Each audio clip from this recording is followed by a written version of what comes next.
In 1964, a young psychologist appeared before the US Congress with a mission. It was a time when most people thought that the reason poor people stayed poor was a matter of biology and had nothing to do with the environment they grew up in. The psychologist, Bronfenbrenner, wanted to change that and convince the world that to help those less fortunate, we also needed to change their surroundings. But did he succeed?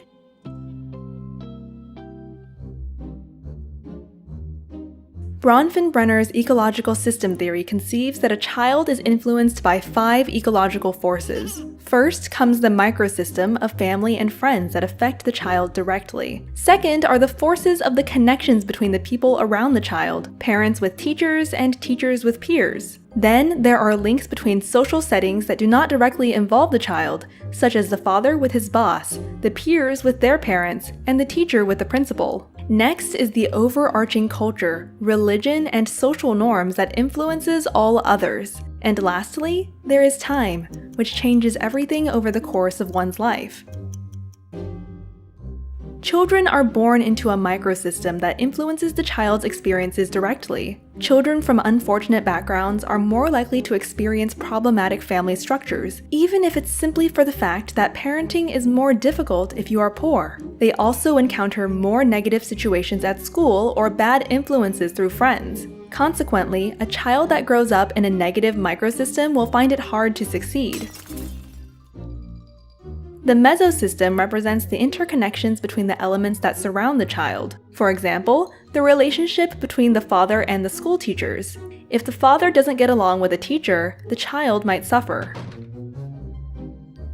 The exosystem involves the links between social settings that do not involve the child.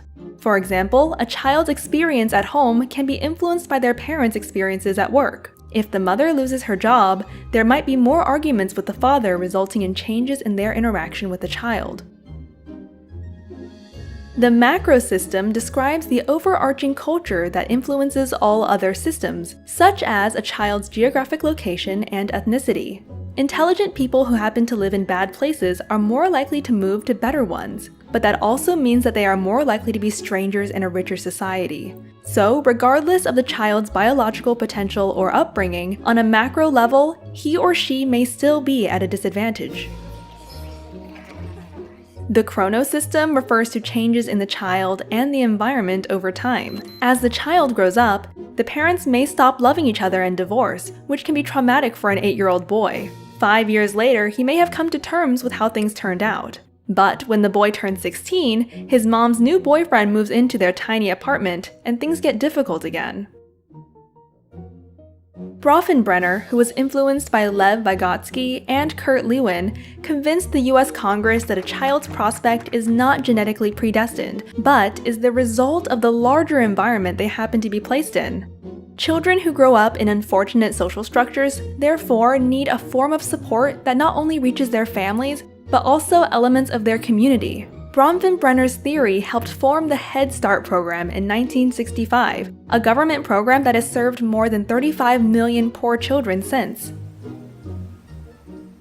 Decades later, Bronfenbrenner and Stephen Sessi proposed an extension of this theory, called the bioecological model. This new model recognizes gene-environment interactions and acknowledges the role of heritability, but adds that genes themselves are under the influence of the environment. In other words, the process of heritability varies in a magnitude of potentials. How much a child can make of the potential they inherit depends on the ecological environment. Bronfenbrenner made a critical contribution to our realization that parent-child relationships do not exist in a social vacuum, but are embedded in the larger structures such as community, society, and culture. In order to develop well, he allegedly said, every child needs at least one adult who is irrationally crazy about him or her. Now it's your turn. Make 5 circles, draw yourself in the center, and add a timeline at the bottom. Then put all the people, institutions, and forces that affect you through the 5 different systems. On the timeline below, you can add some major events from the past and those you expect in the future. Can you tell how the 5 forces are shaping your life? To read more about the topic or download the video without background music, visit sproutsschools.com.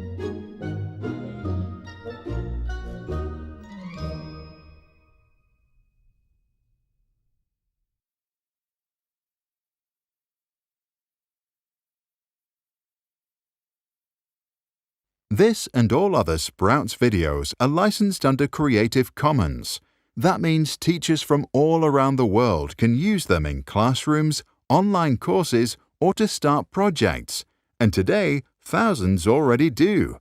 To learn how it works and download this video without ads or background music, check out our website or read the description below.